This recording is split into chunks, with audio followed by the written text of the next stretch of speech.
And అలాగే కళ్యాణ్ గారు, పవన్ కళ్యాణ్ గారు, very honourable deputy chief minister of Andhra Pradesh. ఆయన కనుక సో మన కార్యక్రమంలో వచ్చి ఆయన కూడా సరదాగా మాట్లాడితే ఎలా ఉంటుంది. ఈరోజు నేను ఆంధ్రప్రదేశ్ రాజకీయాల పట్ల నేను దృష్టి పెడుతున్నానని చాలామంది అనుకుంటూ ఉంటారు. నాకు అటు ఆంధ్రప్రదేశ్ తెలంగాణను కాదు, వ్యక్తిగతంగా నా తెలుగు ప్రజలు ఎక్కడున్నా సరే వాళ్ళ యోగక్షేమాలు వాళ్ళ బాగోగుల గురించి నేను ఒక దేశ పౌరుడిగా ఆలోచించే వ్యక్తిని. నేను ఉదయం లేంగానే so morning with Teenmaar Mallanna గారు వార్తలు చూస్తాను. నేను ఆయన దగ్గరికి ఎంతోమంది ప్రజలు సమస్యలు చెప్పుకోవడానికి వచ్చినప్పుడు అది చూస్తున్నప్పుడు నాకు చాలా సంతోషం అనిపిస్తుంది. అంటే ఆయన పార్టీలకి అతీతంగా ఆయన చేస్తున్న సేవ నిజంగా ఒక పౌరుడు, ఎలాంటి పౌరుడు మన దేశానికి ఎంత అవసరం నేను మనస్ఫూర్తిగా కోరుకుంటూ ఆయనకి అభినందనలు తెలియజేస్తూ ఆయన చూస్తున్నప్పుడు నాకు ఒకటే డైలాగ్ చెప్పాలనిపిస్తుంది.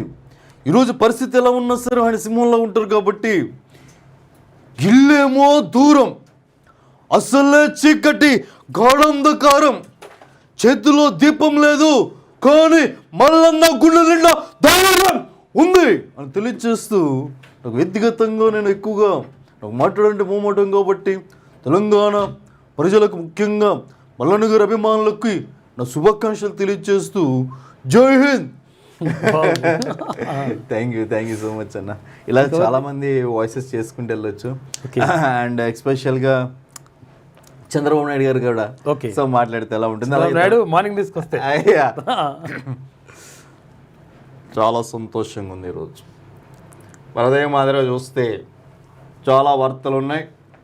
నేను స్టార్టింగ్లో ప్రారంభించినప్పుడు ఏ టెక్నాలజీ ఏమీ లేదు, కానీ అదే వైద్యంగా చూస్తే టెక్నాలజీ లేని టైంలో కూడా నేను హైదరాబాద్ని అభివృద్ధి చేశాను. మరి ఆ మాదిరిగా చూస్తే ఏ రోజు ఇంత అభివృద్ధి చెందిందంటే ఆ రోజు మీడియా రంగాన్ని, జర్నలిజం రంగాన్ని అభివృద్ధి చేసింది నేనే. అవునా కాదా తమ్ముళ్ళు? అవునంటే ఒక్కసారి గట్టిగా చెప్పలు కొట్టాలి. ఆ మాదిరిగా చూస్తే తీన్మార్ మల్లన్న ఉదయాన్నే చాలా అద్భుతంగా చెప్తాడు. అలాంటి నాయకుడు మన రాష్ట్రానికి అవసరం అని చెప్తూ ఆ రకంగా ముందుకెళ్ళలే బాబు కూర్చోమ్మ. అదే చెప్పాను. అందరూ కూడా లైవ్ చూడండి, బాగా నవ్వుకోండి, అందరూ సంతోషంగా ఉండాలి, ఆ రకంగా ముందుకెళ్ళాలని నేను మనస్ఫూర్తిగా కోరుకుంటున్నాను. Thank you so much. చాలా బాగా రైట్ అన్న. అండ్ అలాగే అంటే ఇలా చేసుకుంటూ వెళ్తే చాలా మందిని మనం సరదాగా అనుకరించవచ్చు.